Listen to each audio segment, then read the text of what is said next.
पुनः जन्म लेना पड़ेगा। रोज जैसे सेट करते हो वैसा कर दो।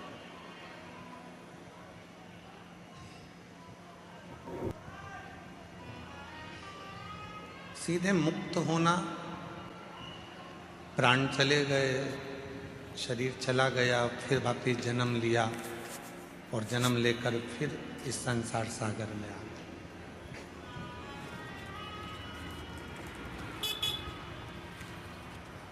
पुनरपि जननम और पुनरपि मरणम के जो प्रपंच है,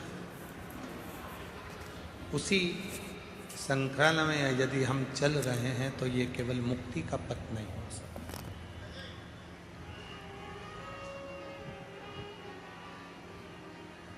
शिव महापुराण की कथा कहती है,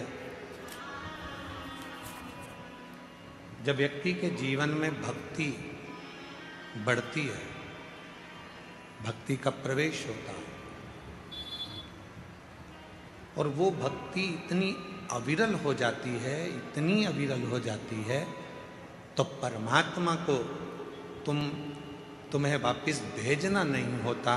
परमात्मा आपको जब लेकर जाता है तो अपनी शरणागति में उसको रख लेता है, फिर वापिस नहीं भेजता। बस भक्ति को बढ़ाना है, भक्ति को बढ़ा दो। ये चल रहा है ये वाले, जितना भक्ति बढ़ेगी उतना सुख पाओ।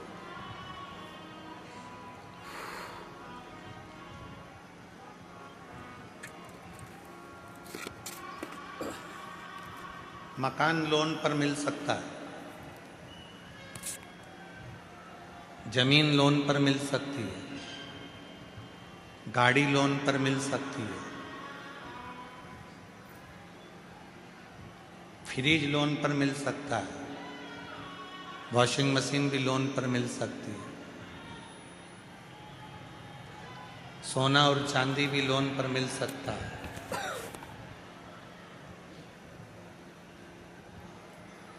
गाड़ी लोन पर मिल जाएगी, जमीन लोन पर मिल जाएगी, प्रॉपर्टी लोन पर मिल जाएगी, बंगला लोन पर मिल जाएगा, सब कुछ लोन पर मिल सकता है।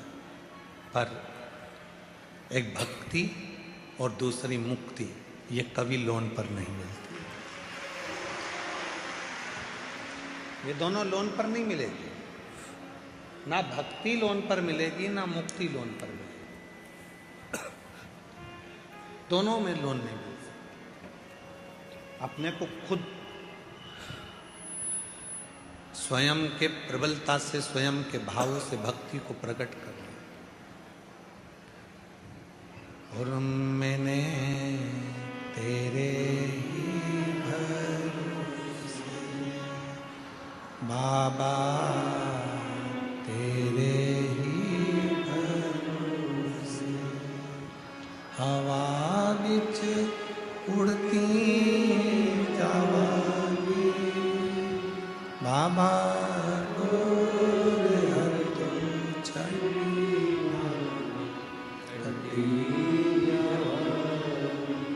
भोले मैं तेरी कदम, शंभू मैं तेरी कदम, हवा उड़ती जावांगी बाबा, डोर है तो चढ़ी कटी।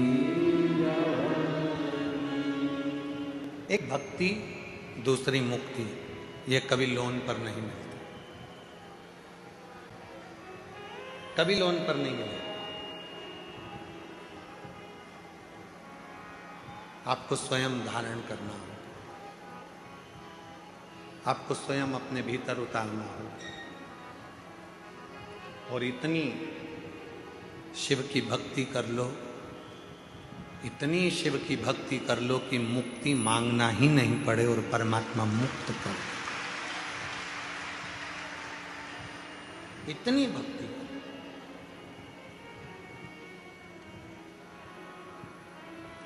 और इतनी जल्दी भक्ति मिलती भी नहीं है। चंदन का तिलक लगा लो और माला पहन लिए और सोचा कि भक्ति मिल गई तो नहीं मिलेगी, बहुत कठिन। मंदिर में जाकर बैठ गए और सोचा कि भक्ति मिल गई, बहुत कठिन। तीर्थ में जाकर बैठ गए और सोचा कि भक्ति मिल गई, नहीं मिल सकती।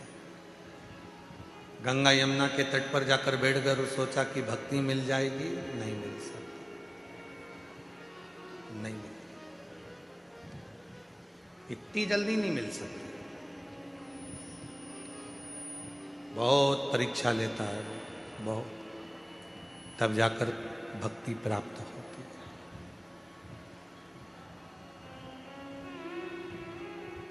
मेरी माताओं, मेरी जीजियों, मेरे जीजाओं, मेरी बेटियों, मेरे बेटाओं, मेरे बुजुर्ग माँ बाप, माता पिता, आपसे एक बात पूछें, जितनी भी मेरी माताएं बैठी हैं, मेरी जीजियां बैठी हैं, जीजाओं से तो इस प्रश्न को हम नहीं कर सकते, क्योंकि हो सकता है कोई कोई जीजा इसका उत्तर भी दे सकते हैं, पर प्रश्न है मेरी जीजियों से।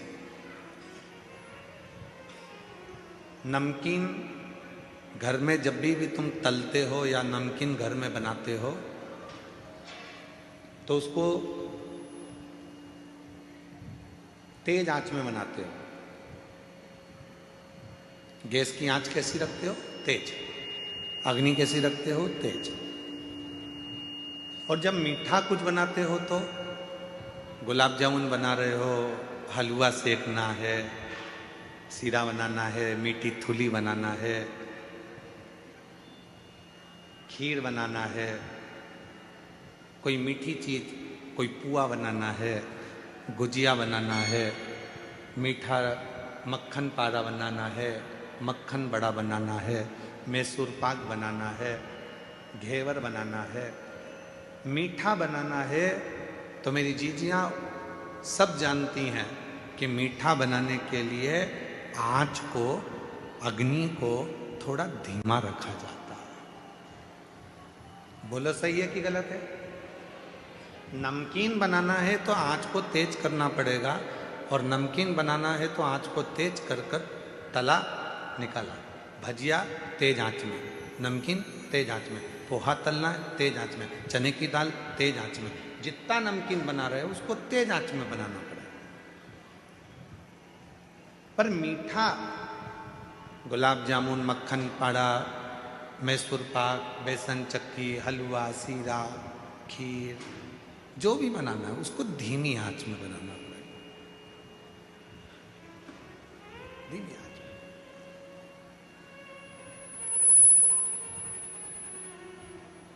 बस भक्ति भी वो मीठा है जिसको धीरे धीरे धीरे धीरे, जैसे आटे को सेको धीरे धीरे, सुगंध आने लगती है आटे के सिकने की, उसके बाद फिर वो हलवा तैयार हो जाता है, सीरा तैयार हो जाता है।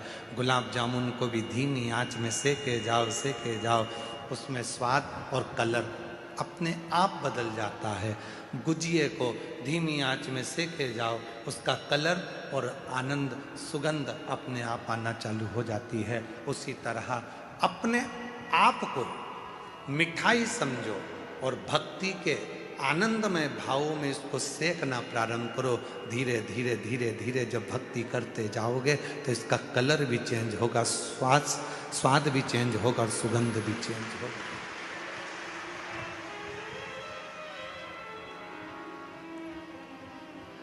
ये चेंज होगा।